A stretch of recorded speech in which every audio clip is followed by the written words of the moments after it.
Hey everyone, and welcome back to The Dish, joined today by Dave Roberts. Dave, thanks so much for joining you. I'm Rowan Kavner.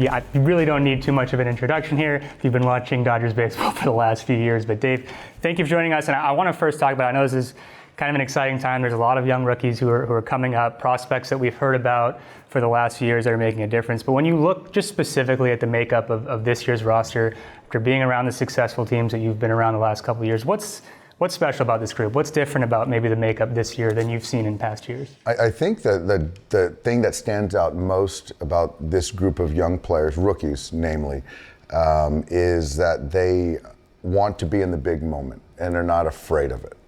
When you look at Alex Verdugo, what Will Smith has done, Matt Beatty has done, Kyle Garlick has done, all these different guys that you hear about, you read about, but to see him on this stage and how they responded. Beatty drives the ball to center field and deep. Verdugo swings away, fly ball right field. Fly ball center field, carrying pretty well. Hanson back, it's gone! Matt Beatty, walk-off home run! Different night, same story for a rookie Dodger. Would you believe it? They've done it again!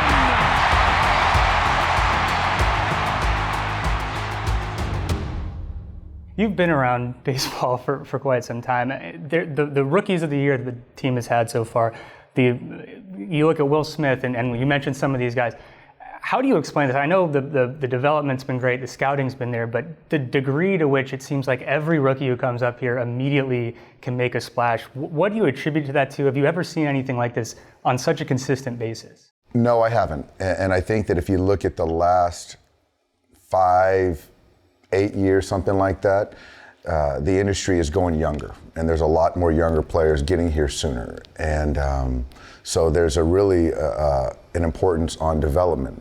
And so our guys in PD do just such a tremendous job in preparing our guys once they get here to be able to, one, handle what's expected and the pressure, but also just understanding how to play the game of baseball. And they're just more prepared than I've ever seen. And you look at clubs all around baseball and they're just not as prepared as our guys. And now you kind of layer in our clubhouse, our culture, our veterans that we have here, the coaches.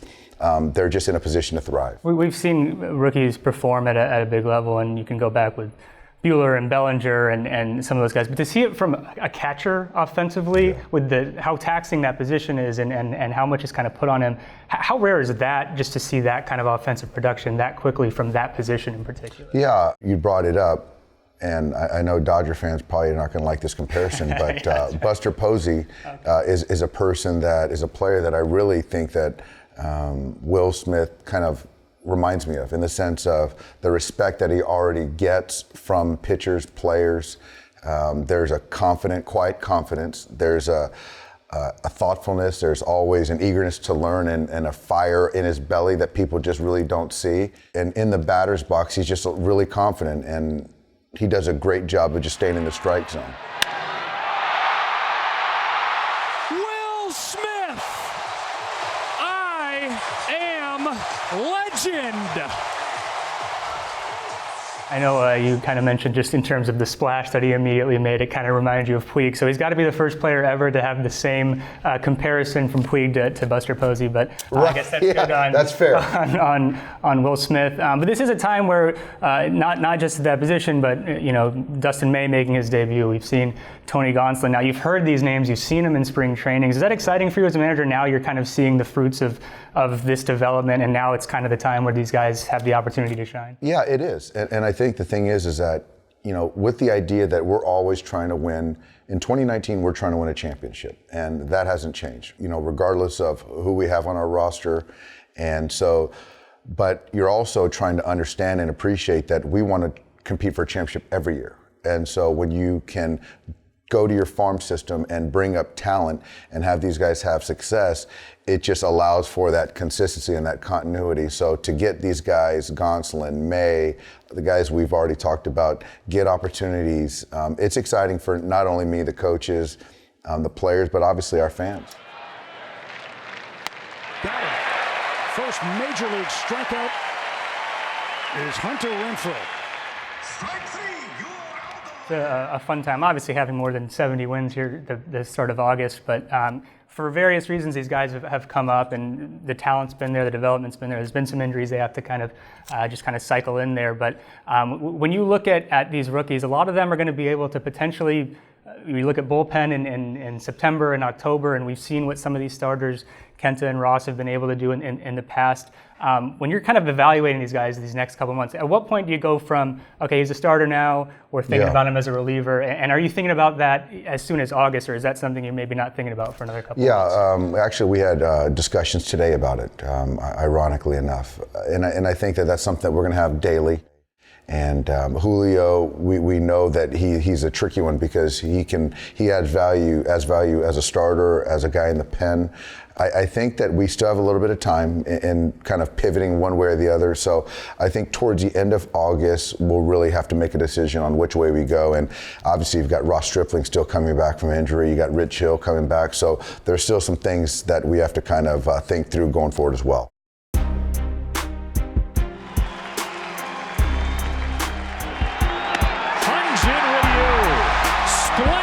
Tonight, a complete game shutout of the Atlanta Braves. Kershaw's 0-2.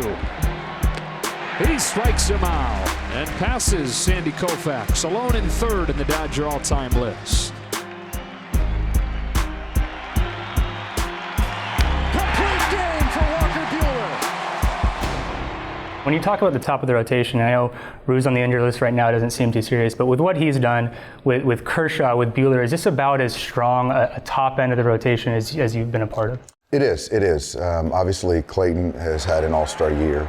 Hyun-Jin really has come out of, not nowhere, but just being healthy and starting the all-star game and the front runner for the Cy Young in the National League. And then Walker just continues to make strides. So I think 1 through 3, and Richie, when he was healthy, was having a remarkable year. So this is as strong as I've seen. How happy are you for Kersh? Because obviously the last couple of years and all he's had to kind of go through, it's been kind of taxing. To see him be able to be as consistent as he's been. He's gone 6 innings every time he's gone out there. How nice is that as a manager, knowing the guy, to be able to see him that way?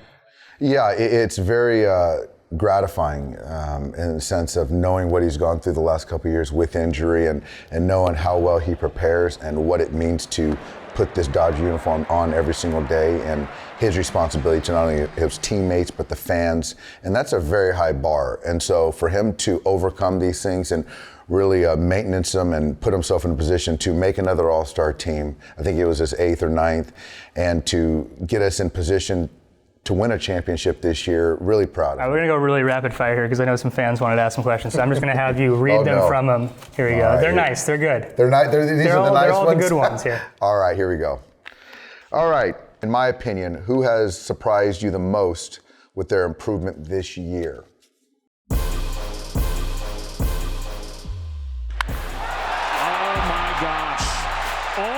Goodness, if it's fair, it's gone. It's fair into the lows.